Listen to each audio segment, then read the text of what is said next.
Hi, I'm Brenda Quintana coming to you from the Beehive at QBsQuest.com. Today I'm starting a new series on fancy folds. Do you like making fancy fold cards but sometimes the instructions are hard to follow? My aim with these tutorials is to create easy to follow instructions so that you can create beautiful wow cards. The first fold that we are tackling is called a quarter fold. This fold uses two nested card bases that tuck into each other. So to open this card, all you need to do is pull open the card base and it opens up like that. So then when I'm ready to fold it back up, I start folding it back up like a regular card. So I'll start on the side and then I go around in a clockwise motion. So then I grab the top and close it up, then the other side, and then this bottom piece just tucks in to the bottom, and there you go. That's called the quarter fold. I'll show you how to make this fold from start to finish. So let's get started. So to start off with, you're going to need your simply scored scoring board and you're going to need a piece of cardstock. I'm using basic black here, but you can just choose whatever color you'll want for your card base. This piece I've cut to 8.5 inches by 5 3/8 inches. This is a little bit shorter than a normal card base, but since we've cut it shorter, it's going to be so much easier for this fold to come together. I'm going to put one of the long sides up at the top of the scoring board, and then I'm going to score at the 2 1/8 inch mark and the 6 3/8 inch mark. I'm going to put this piece aside for a moment, and then I'm going to take another piece of cardstock. I like to use the same color of cardstock for both. And I've cut this piece to 11 inches by 4 1/4 inches. And I'm going to put the long side up at the top of the scoring board again. And this time I'm going to score at the 2 3/4 inch mark and the 8 1/4 inch mark. So now you have two different card bases. This is the first one I scored and this is the second one I scored. We're going to fold both of these along the score lines.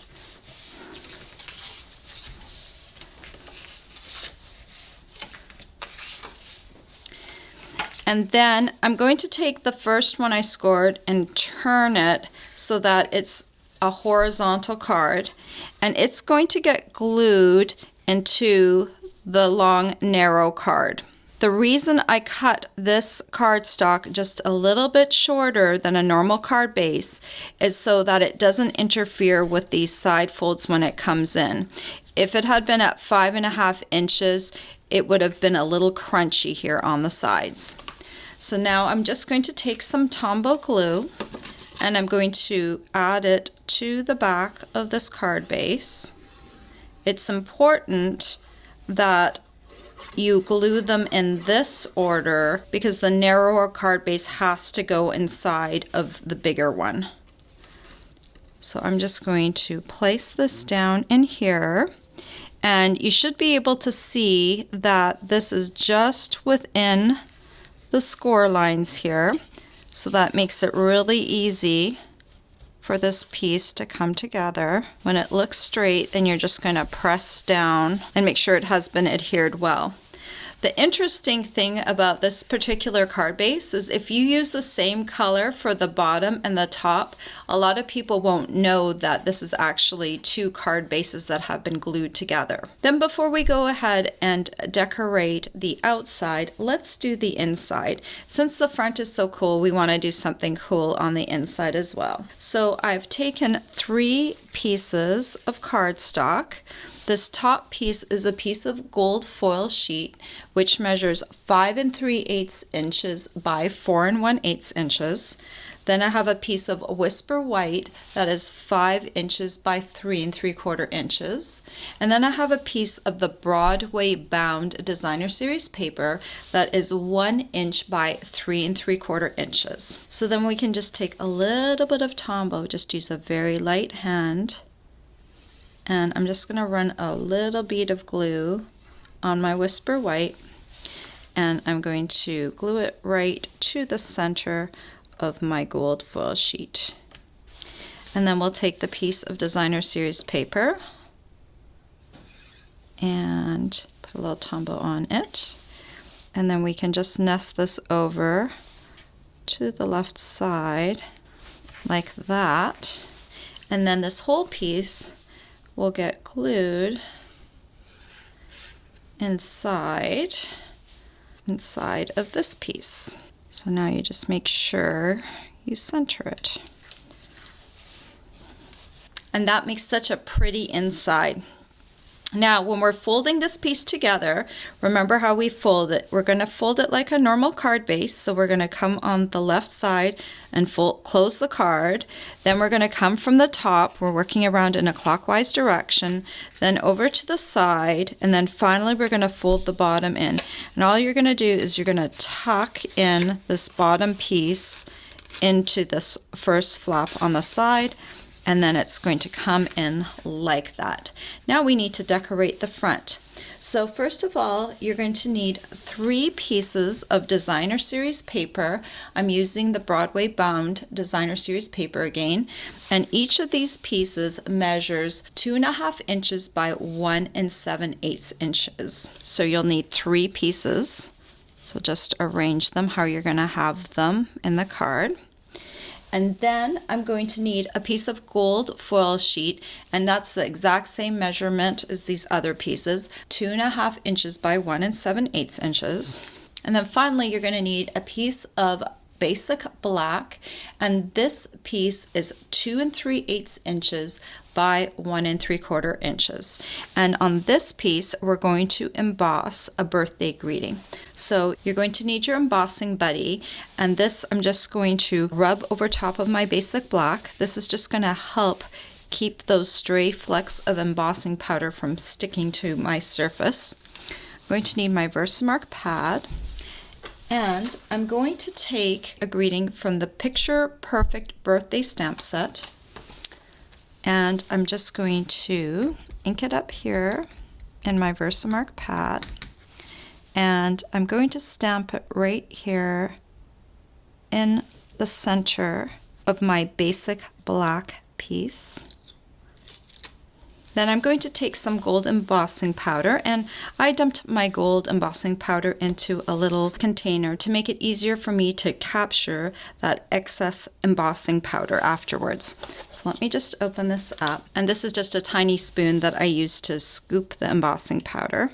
So we're just going to take the embossing powder and sprinkle it over the greeting that I've stamped with Versamark. Tap off that excess. And then I'm going to take my heat tool, here it is, and I'm going to turn it all the way up to number 2. And then I'm going to use it to emboss my powder. So I'm just going to kind of keep it over on one side, and then I'm going to move my finger. Keep in mind this can get really hot. So if you have tweezers, oh, see it's starting to go. You can use that to hold the other side of your image. Just going to move this around so that you don't burn your fingers. You have to kind of be careful with that.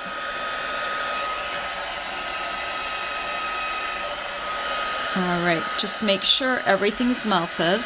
Like down here at the bottom, that little 2 didn't look quite melted.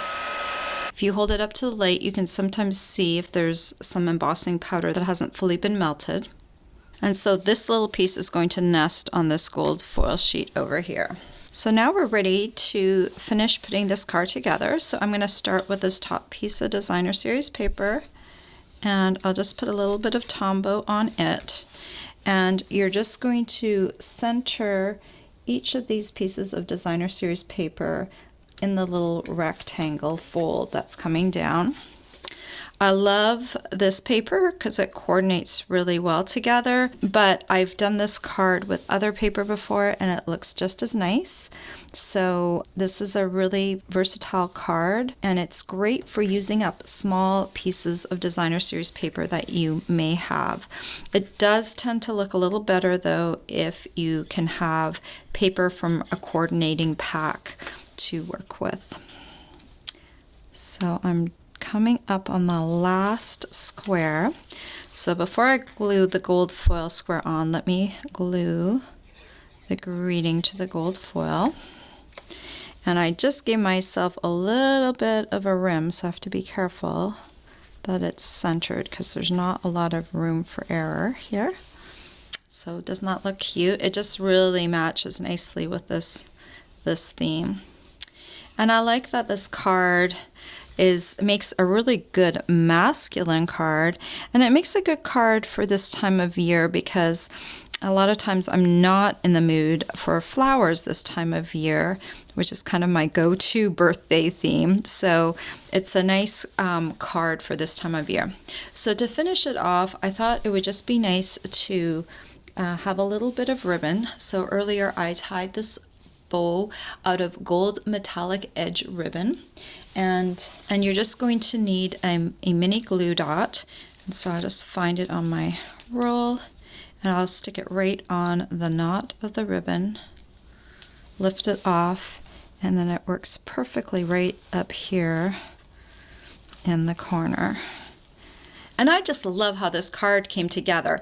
Isn't this such a wow card? And it really wasn't that hard to make at all. All the supplies you'll need to make this quarter-fold card are available for purchase on my blog. The link is in the description of this video. I hope you've enjoyed this tutorial. Bye for now. I love to reward my customers with free tutorials. Check out my new Christmas tree advent calendar. You can get this tutorial free if you place a minimum $15 order in my Stampin' Up store. For more details, check out my blog at cubiesquest.com and click on rewards. Hi, it's Brenda again. Before you go, don't forget to subscribe to my YouTube channel. You can also visit my blog for more information on my projects and to learn about my rewards program, or just watch another one of my videos. Thanks for watching.